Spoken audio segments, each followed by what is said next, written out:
না, বলির কাছে যাব না, বলির প্রসাদ পাবো না, বলির কাছে যাব না, বলির প্রসাদ পাবো না।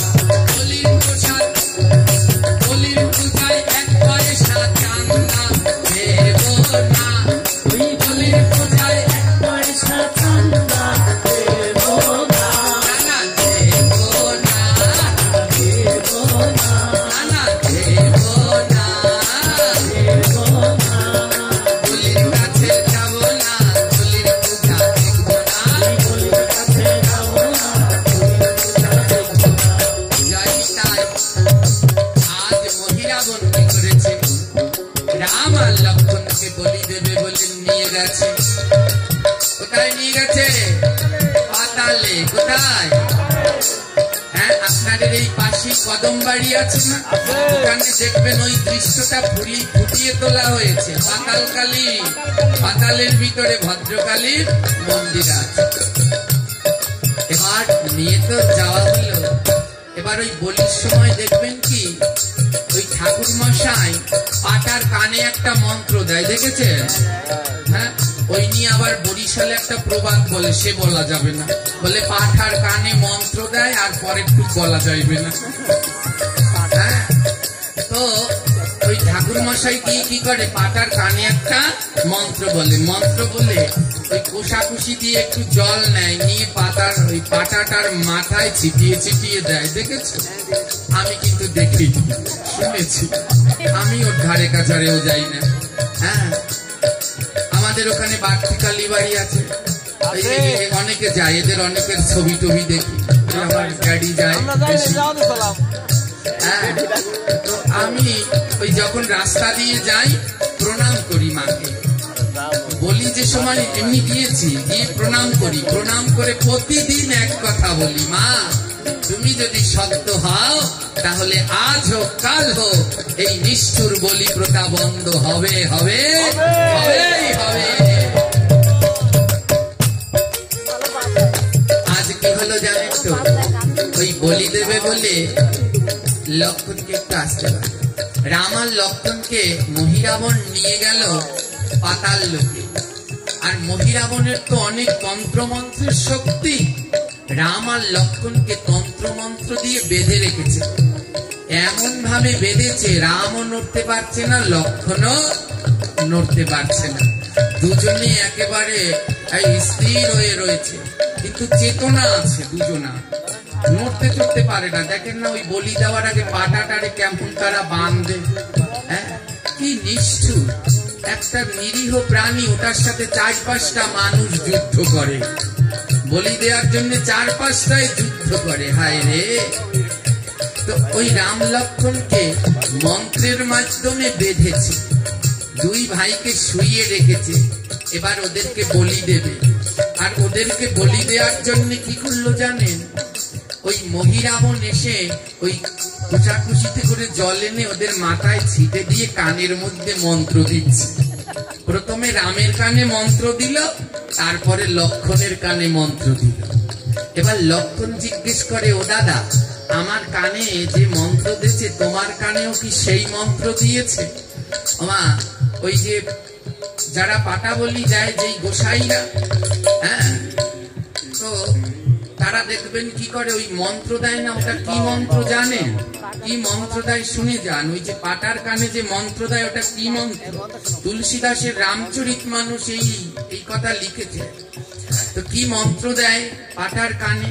সেই মন্ত্র আজকে যে বলি দেওয়ার আগে যে মন্ত্র দেয়, সেই মন্ত্র রামের কানে দিলেন আর লক্ষ্মণের কানে দিলেন। মন্ত্র কি জানেন? মহিরাবণ লক্ষ্মণের কানে গিয়ে বলছে, রামের কানে গিয়ে বলছে, রাম বলছে, তোকে কি বললো ভাই? বলছে, শোনো, বলেছে কি, মহিরাবণ বলেছে সময় আর বেশি নাই, একটু পরে তোমায় বলি দেব, তোমার আর সময় আর বেশি নাই। যদি তোমার কোনো লক্ষণ, তোমার যদি কোনো ভগবান থাকে তাহলে তাকে ডাকো, কারণ একটু পরে তোমার প্রাণ যাবে, আর তোমার বেশিক্ষণ সময় নাই। এটাই হলো মন্ত্র। ওই ঠাকুর মশাইরাও পাঠার কানে গিয়ে এই বলে, ও ছাগল, তোর আর বেশি সময় নাই, একটু পরে তোর বলি, তোর যদি কোনো ঠাকুর থাকে তাহলে তাকে ডাক। মহিরাবণ গিয়ে লক্ষণ আর রামের কানে বলছে, তোমাদের যদি কোনো ইষ্ট দেবতা থাকে, একটু আসতে বাজে, তোমাদের যদি কোনো ইষ্ট দেবতা থাকে তাহলে তাদেরকে ডাকো। লক্ষণ বলছে, দাদা আমাকে যেই কথা বলেছে তোমাকেও কি সেই কথা বলেছে? রাম বলে, হ্যাঁ হুবাহু ব্যাক, তোমাকেও যা বলেছে আমাকেও সেই বলেছে। কি বলেছে? যে তোমাদের মৃত্যু আসন্ন, যদি তোমাদের কোনো ভগবান থাকে তাহলে মরার আগে ভগবানকে ডাকো। এই কথা শুনে লক্ষণ খিলখিল করে হাসছে। রামচন্দ্র বলে, হাসছিস যে ভাই, একটু পরে দেবে বলি, আর বাঁচি কিনা সন্দেহ, আর তুই হাসছিস? লক্ষণ বলে, আমার ভয় নাই। রামচন্দ্র বলে, কেন? লক্ষণ বলছে, ওই শোনোনি, মহিরাবণ বলেছে তোর মরার সময় এসে গেছে, তোর যদি ডাকার কেউ থাকে তাহলে ডাক। লক্ষণ বলছে, আমার একজন ডাকার আছে, আর তাকে ডাকলে সে আমায় বাঁচাবে, তাই আমার কোনো ভয়। রামচন্দ্র বলে, হাসছিস কেন? লক্ষণ বলে, আমি হাসছি দাদা তোমার কথা ভেবে। প্রভু রাম বলে, আমার কথা ভেবে হাসছিস কেন? লক্ষণ বলে, শোনো দাদা, আমার ভগবান হলে তুমি, আমি লক্ষণ, আমার ভগবান হলো প্রভু শ্রী, আর এ জগতে যত জীব আছে সব জীবের ভগবানই হলো প্রভু শ্রী। ও দাদা, ও মহিরাবণ বলল তোর মৃত্যু আসন্ন, তাই ভগবান থাকলে ডাক। তা আমি তো ডাকবো তোমাকে, কিন্তু তোমার কানেও তো একই মন্ত্র দিয়েছে, আমার ভগবান তো তুমি, কিন্তু তুমি তো ভগবান, তোমার ভগবানকে, হ্যাঁ তুমি কাকে ডাকবে? তোমাকেও তো বলি দেবে, আমাকে তো তুমি বাঁচাবে, সে আমি জানি, কিন্তু হে দাদা শ্রীরাম, তোমার কানেও তো একই মন্ত্র দিয়েছে মহিরাবণ, আমি তো তোমাকে ডাকছি, আর আমি জানি তুমি আমায় বাঁচাবে, আর তোমাকে বাঁচাবে কে? তুমি কাকে ডাকবে?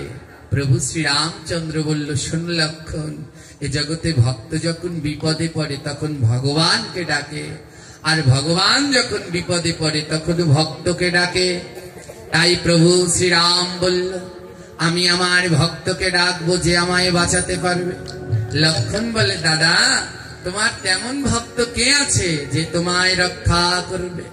প্রভু শ্রীরাম বললেন, সে হলো আমার ভক্ত হনুমান।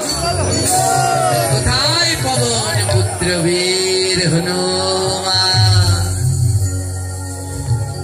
যেই না প্রভু শ্রী রামচন্দ্র হনুমানকে স্মরণ করল, সঙ্গে সঙ্গে সেখানে হনুমান এসে প্রকট হলো, আর মহিরাবণকে বধ করে রাম লক্ষণকে উদ্ধার করে নিয়ে গেল।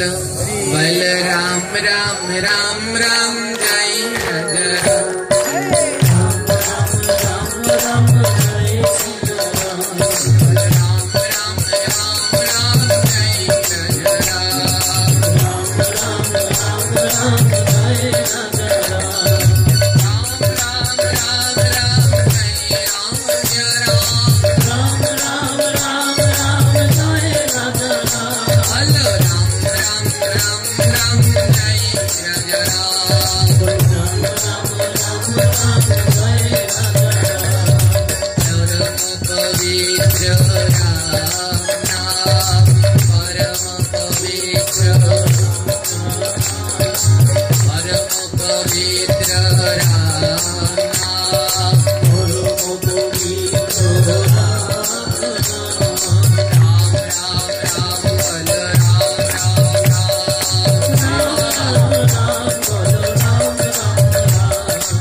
রামচরিত্রে এক পরম ভক্তের কথা আমরা শ্রবণ করব।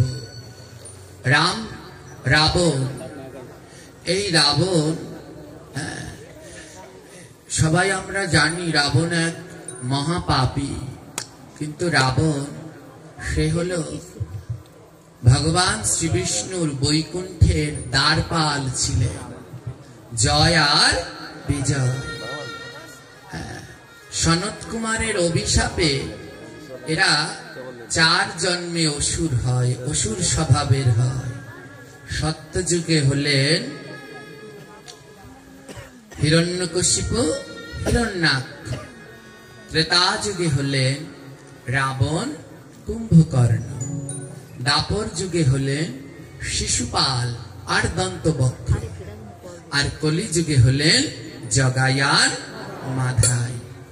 এই রাবণ, এই রাবণের পিতা তিনি পরম ভক্ত ছিলেন। রাবণের পিতা ঋষি বিশ্বশ্রবা, এবং ঋষি বিশ্বশ্রবা পরম নিষ্ঠা শুদ্ধ ভক্ত। রাবণের মা রাক্ষসী নিকোষা। এই রাক্ষসী নিকোষা এর 2টি নাম আমরা পাই, কোন জায়গায় নিকোষা, কোন জায়গায় কৈকসী। এর পিতা ছিলেন সুমালী। এই সুমালী তার মেয়েকে ঋষি বিশ্বশ্রবার কাছে পাঠায়, যাও তার কাছে গিয়ে সন্তান প্রার্থনা করো। তো এই রাক্ষসী নিকোষা ঋষি বিশ্বশ্রবার কাছে অসময়ে সন্তান প্রার্থনা করলেন। আমাদের শাস্ত্র অনুসারে সন্তান নেয়ার সময়, দিন, ক্ষণ সবকিছু শাস্ত্রে দেয়া আছে। রাক্ষসী নিকোষা কি করলেন, অসময়ে গিয়ে ঋষি বিশ্বশ্রবার কাছে সন্তান প্রার্থনা করলেন। ঋষি বিশ্বশ্রবা বলে, দেখো এই সময় সন্তান নিলে কিন্তু তোমার সন্তান ভালো হবে না। বলছে, আমি অত কিছু চাই না পতি, আমি এই সময় সন্তান চাই। অসময়ে সন্তান নেয়ার ফলে তার প্রথম 2 পুত্র রাবণ এবং কুম্ভকর্ণ রাক্ষস হলেন, মায়ের মতো রাক্ষস হলেন। আর ছোট ছেলে বিভীষণ। পরবর্তীকালে নিকোষা বুঝতে পারলেন যে আমার একটা ভক্ত ছেলেও দরকার। তাই পরবর্তীকালে স্বামীর কাছে যখন আবার পুত্র সন্তানের বর চাইলেন, সময় মতো যখন সেই সন্তান নিলেন, সেই সময়ে শুভক্ষণে সন্তান নেয়ার ফলে নিকোষার গর্ভে এক পরম শুদ্ধ ভক্ত জন্মায়, নাম হলো তার বিভীষণ। আমরা মাঝে মাঝে একটা কথা বলি, কি বলি? ঘর শত্রু বলি তো। এইটা যদি বলেন মহা মহা অপরাধ হবে, এটা ঘোরতর অপরাধ। কারণ বিভীষণ হলেন একজন পরম বৈষ্ণব। তিনি এক শুদ্ধ ভক্ত। যদি তাকে এমন, তার পিছনে এমন বিশেষণ লাগাই ঘরের শত্রু, তিনি কোনোদিনই ঘরের শত্রু না। বলে ঘরের ভিতরে শত্রু কারা? যারা ভগবানের নাম করে না তারা। আর ঘরের মিত্র কারা? যারা ঘরের ভিতরে থেকে ভগবানের নাম করছে। তো বিভীষণ তো ছিল প্রভু শ্রীরামের পরম ভক্ত, সে কোনো সময় ঘর শত্রু না। এই কথাটা কেউ কোনো সময় বলবেন না, তাহলে বৈষ্ণব অপরাধ হয়ে যাবে। এই বিভীষণ তিনি কিন্তু এখনো জীবিত আছেন। আমাদের শাস্ত্র অনুসারে 7 জন চিরঞ্জীব আছে যারা দেহ ত্যাগ করেননি। কয়জন? 7 জন। কোন জায়গায় 7 জন, কোন জায়গায় 8 জন, কোন জায়গায় 9 জন, আর কোন জায়গায় 11 জন চিরঞ্জীবকে দেখা যায়। তো সর্বশেষ আমরা দেখি 7 জন। এই 7 জনের ভিতরে একজন হলো এই রাবণের ভাই বিভীষণ। 7 জন কে? অশ্বত্থামা, বলি, ব্যাসদেব, হনুমান, বিভীষণ, কৃপাচার্য, পরশুরাম। এই হলো 7 জন। আর 8 জন হয় মার্কণ্ডীয় ঋষিকে নিলে হয় 8 জন, রাজা জনককে নিলে হয় 9 জন। এই 7 জনের ভিতরে একজন হলেন এই পরম রাম ভক্ত বিভীষণ। এই বিভীষণের সহধর্মিনী, বিভীষণের সহধর্মিনীর নাম হলো সরমা। কি নাম? সরমা। এই সরমা ছিলেন পরম, স্বামী যেমন ভক্ত তেমনি সরমাও পরম ভক্ত। দেখবেন একই সংসারে স্বামী স্ত্রী দুজনে যদি ভক্ত হয়, তাহলে তাদের আগাতে, সামনের দিকে ভক্তি জীবনে আগাতে বড় আনন্দ, সুবিধা। যারা স্বামী স্ত্রী দুজনে ভক্ত, তাদের কোনো অশান্তি নেই, তারা সামনের দিকে দ্রুত গতিতে ভক্তিপথে আগাবে। কিন্তু ঘরের ভিতরে একজন যদি ভক্ত হয়, আরেকজন